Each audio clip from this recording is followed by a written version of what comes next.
Okay. 1, 2, 3. Alright.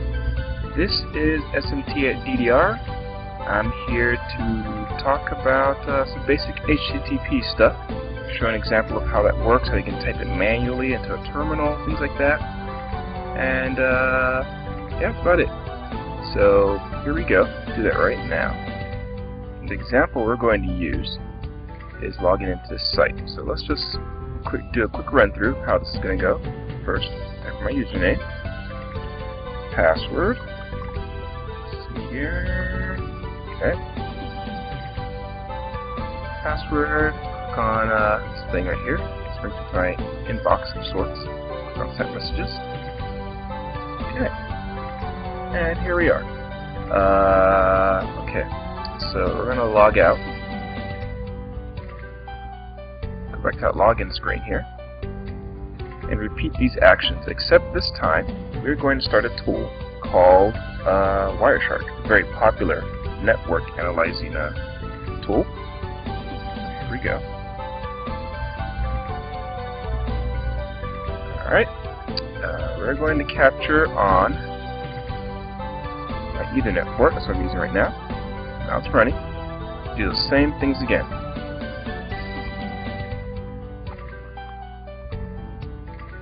Okay. Password. Logged in. Messages. Oh, let's click on send box instead. And click on this message here. Okay. So we did all those things. Let's go over here and see what we captured. So we got a lot. Stop that. Alright, log back out. And let's show an example of what happened here. We're going to get a couple of things. First, right click on this. Okay. Now this shows logging in. These things here, this is the post message. There's different kinds of post and get, put, different kinds of commands here. This is what it sent. Post, user agent, and some other things like this, accept, encoding, connection, cookie is important, content length, how long these characters here are, and notice right here you have my username and password. Shadow me twice. What's the username?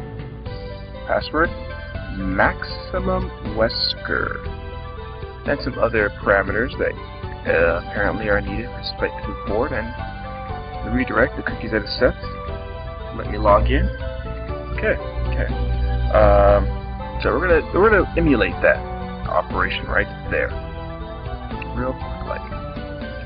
Notice it says here the port that it went to, destination port, right here 80, which is the default for HTTP. So here's how we're gonna test that. We're gonna do this. Netcat. Netcat is a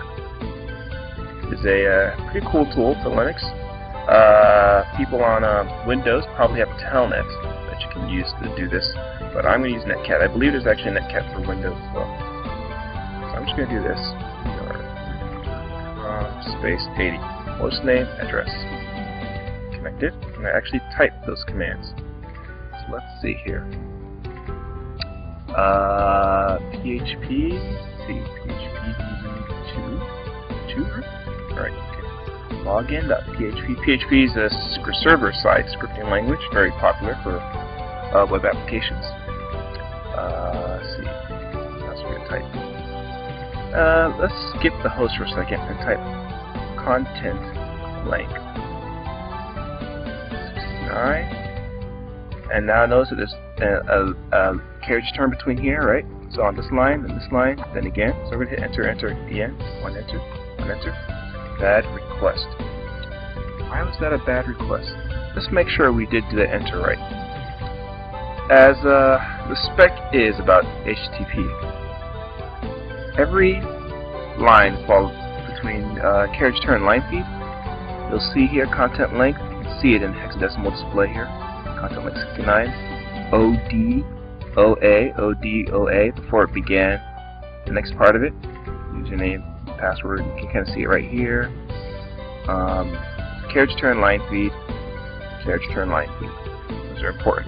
Also, all these fields are divided that way. Every time it goes to the next line, you'll see it anywhere else as well, like right here, for example, ODOA, dividing this form encoding content link line to its next one.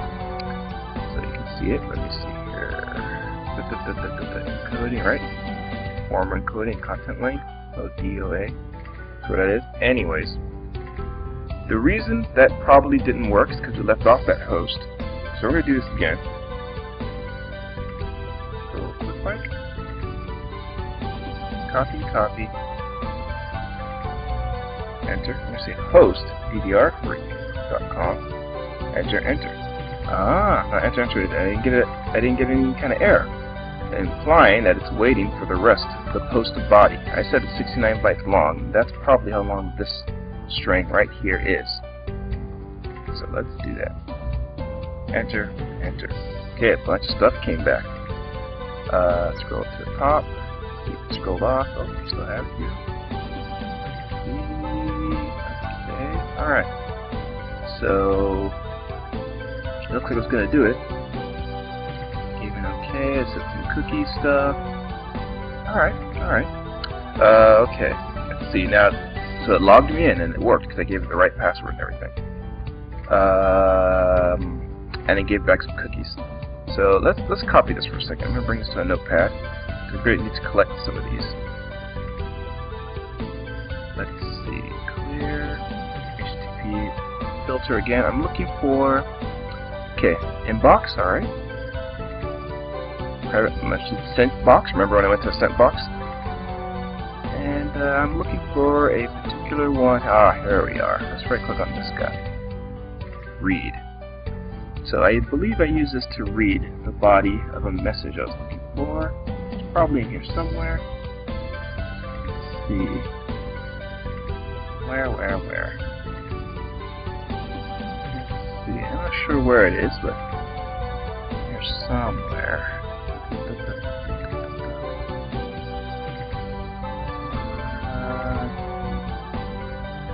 Scrolling through this, we're looking for the message that is sent. Kind of hard to find, so I'm going to bring up another notepad, paste, and see if we can do a quick search. Find TMNT, I believe was the main name. Okay, there's our. That's that guy that posted to me, right? Okay, let's scroll down a little bit. Here is the message. Remember that? That's the message. Post body. All right. Okay. Cool. So we know that that's how it logged in. So we're going to get this line. This stuff right here is important. I just need that line only. Now, let's say I did this without logging in. Let's say I try to do that part. Let's say I did this right here, all that. Okay. Host ddrfreak.com. Enter. Okay. 302.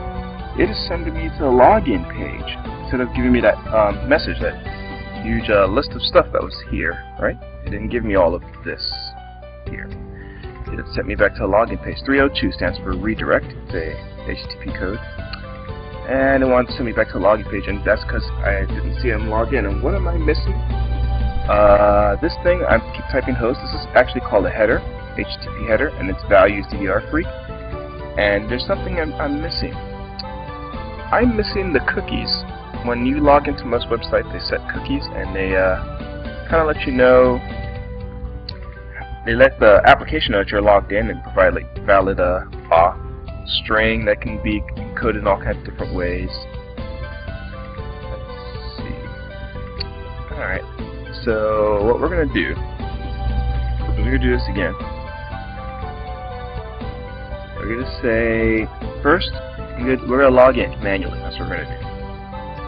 So that stuff right here, right? Okay. Now the reason you don't see me using all these other heading fields and stuff, I don't really need any of these other things. These are really more for a browser, all this encoding stuff. Keep alive versus you can put close here. But we don't need that because we're not a browser. I'm just doing a little test here. So I'm going to type first the request. Get, or actually, no, not get, right? Host php to login.php space http:/1.1. Enter. Host. DDR freak. Enter. Content length. Okay. Copy. Paste. Oh, wait. Content length 69. All right. Let me type that. Content length 69. Enter. Enter. 2 enters. ODOA. Carriage turn lengthy. Carriage turn lengthy. Space. Enter. Enter. Okay. So it worked that time. Let's see. Question mark. Wait a minute. Let's scroll to the top. Let's see here. Alright. Alright. So we logged in here, right? Here we are. Here's the stuff that we did. I'm going to take that stuff right there. This stuff. Let's copy it real quick. Open up a notepad. Paste. So here's the valid login. These values right here, these are cookie stuff. This is important. This is important stuff here. We don't need these parts of it. These are internal to the browser to know what parts of the website and what domain these cookies are to be sent for. We're going to leave that stuff out. We only need this. This kind of stuff is what makes our login valid. Those are the cookies that set. So we're going to take that. Cookies are separated by semicolons. So let's see, let me do this. Okay. That. And like that. Okay, let's copy those. Alright, now let's do the next request. So we don't need this notepad anymore. We're gonna close that. Okay.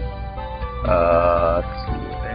Go to, okay, we already did the search for that, so we don't need this either. Do that.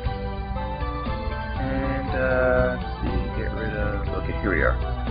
So, the next thing is with those cookies, is we're going to go here. Now, let's see what happens when we do this without providing, oh, it took too long. It took too long, that's why I closed. Do this again. Oh, hold on. Something else I've done wrong here. Oh, I see what happened.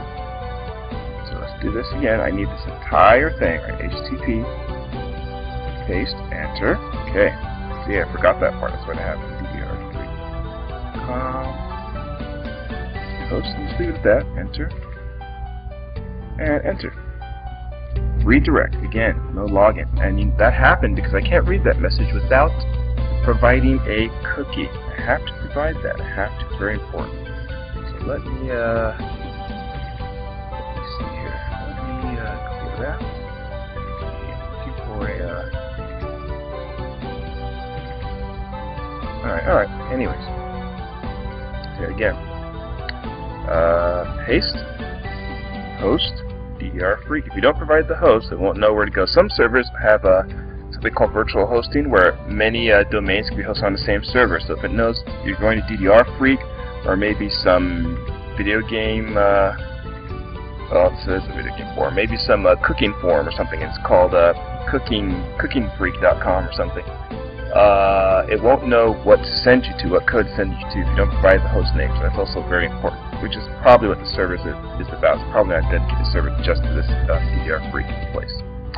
Now, we're going to send the cookies, and simply, cookies headers. Headers are, right, string, colon, space, and its value. So cookie space, and the cookies that were set were these guys right here. We're going to copy this.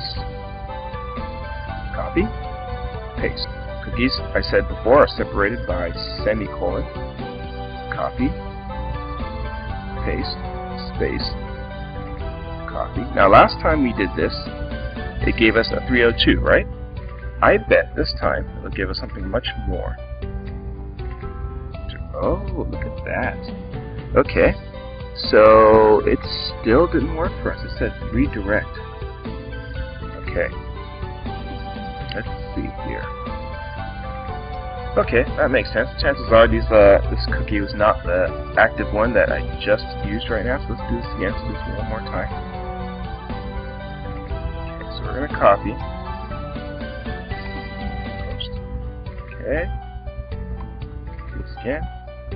Host. Enter. We just skip all the other stuff because we're not a browser. We don't really care about encoding or any of that other stuff. Enter, enter. I'm going to take this right here. Copy. Paste. Okay. Let's scroll up. Up, up, up, up, up. Okay. Take these cookie values right here. Okay. Paste them. Clear. Now, do this whole thing again. We get this. That. Type post.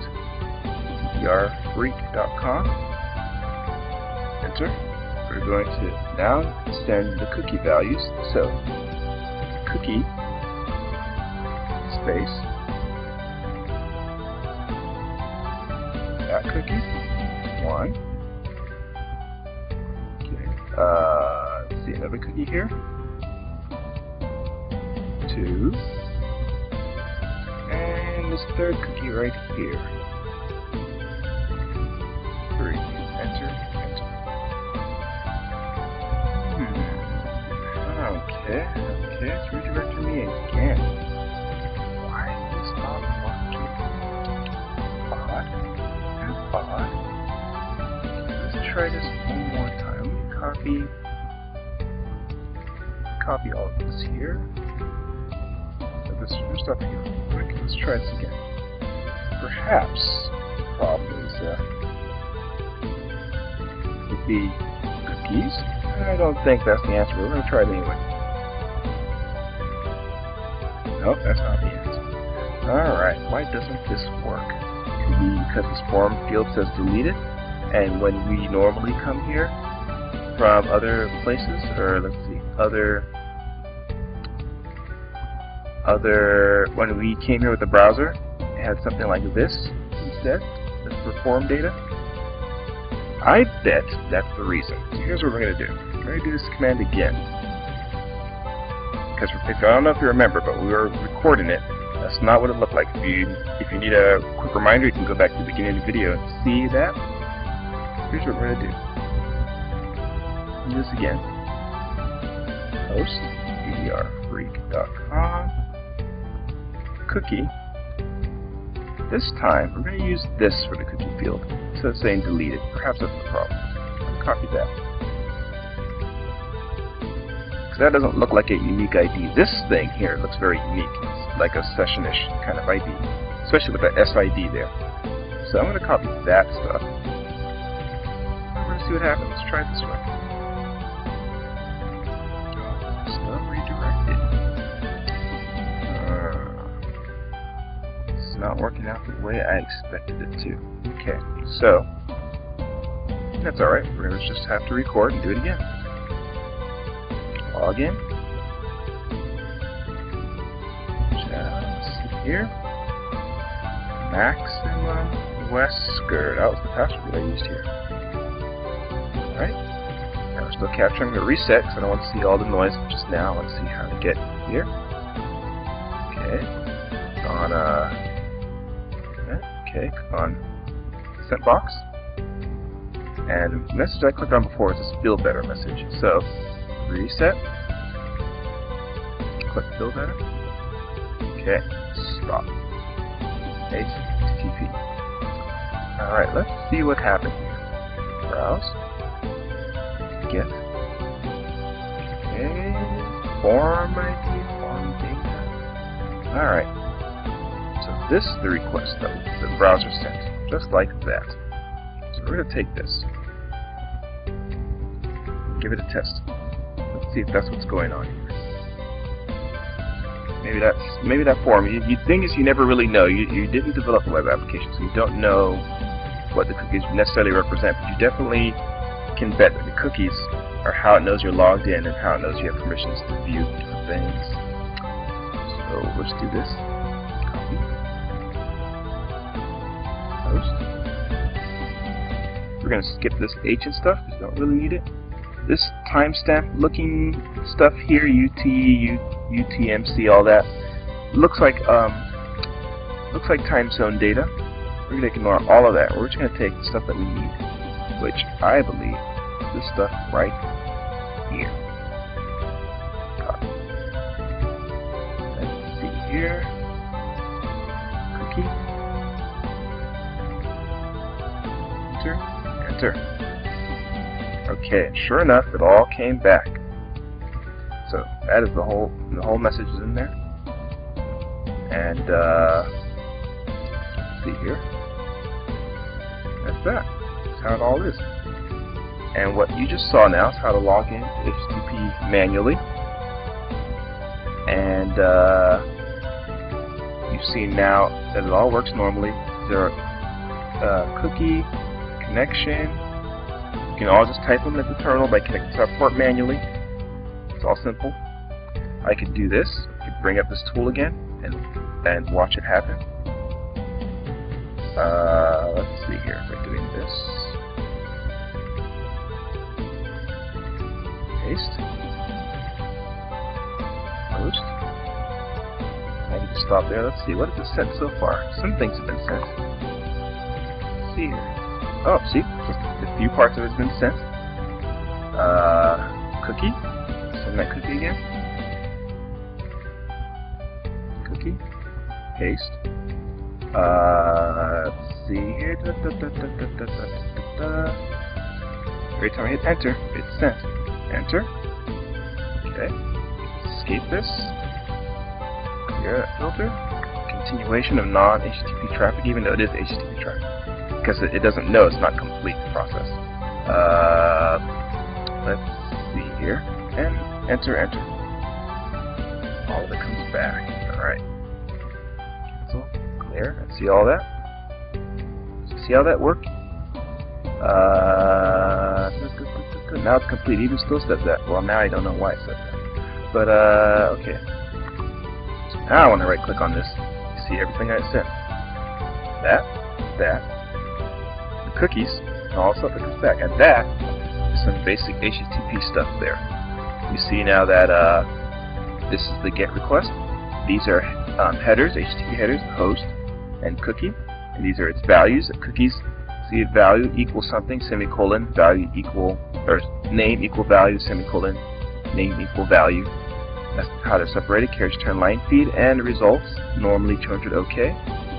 In hex mode, you can see the ODOHs in between all those requests, say around here. Let's see here, or OA. Okay, all right. Let's see, A. Okay, let's see, AA. It looks like the server still accepted it, even though, okay, in Linux. In files, you'll find that Linux tends to only have line feeds instead of carriage return line feed, and you're seeing these A's here. When I did it with a browser, you saw OD and OA. So you can totally Google about that stuff. I might have gotten that wrong, but Linux has one of them. Either does only carriage returns or only line feeds. Let's do a quick look here. Linux files only have line feeds. Let's see. Linux, at variance, at the end of the line is contained by a line feed. Okay, alright.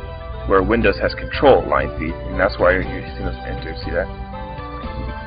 Line feed, because I push enter twice. Instead of seeing the ODOA that you saw in the browser. And that's it. That's a little demo. Maybe we'll do some more later. And that ends this little thing. Thanks for watching.